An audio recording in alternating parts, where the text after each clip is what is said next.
So we have the average black male believing the definition of being a man is being a criminal or being a thug, selling drugs, pimping, playing sports, shooting people, being shot, or being incarcerated, or doing time in the maximum in the prison somewhere.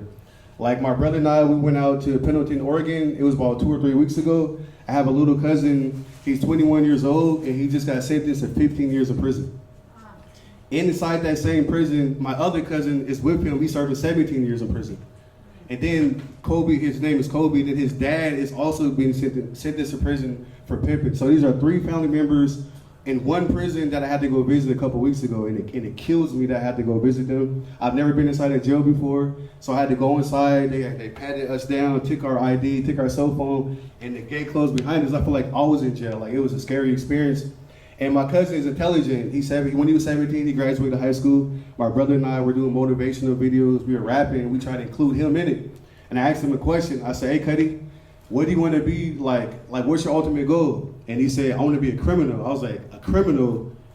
I was like, you come from a good family, everything is good." He said, "No, I want to be like the best criminal, like school didn't teach me anything." And then 5 years later, he's in prison. And so that shows you that he was in school, he lived in Happy Valley, like they had resources, but in school he wasn't encouraged, he wasn't motivated, and he wasn't inspired. So he went to prison. And I told him, I was like, "Hey, we're gonna blow up. I might come pick you up in a helicopter when you get out, a limousine, a private plane, something. Like, we're trying to make it so we can help our people out that's in prison." And so that's the definition of suffering from an identity crisis. He thought being a man, the definition of being a man was being a criminal.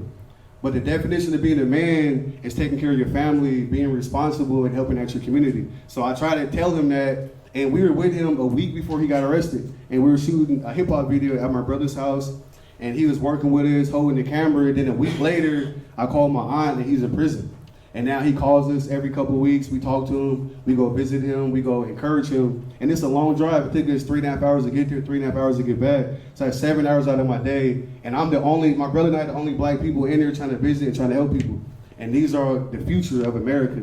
When he gets out, when he's 34 years old, what opportunities will he have?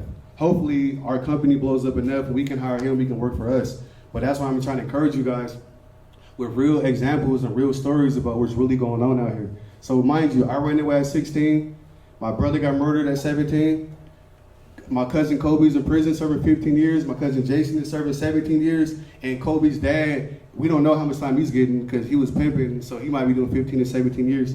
And Kobe, only thing he wants to do is be in the same prison with his cousin and with his dad. And that makes me really sad. You know what I mean? I'm not trying to make you sad, but these are facts. I'm here to tell y'all the truth today. And it might make you a little uncomfortable, but this is what black males are going through. Not every black male, but the majority of us are going through that.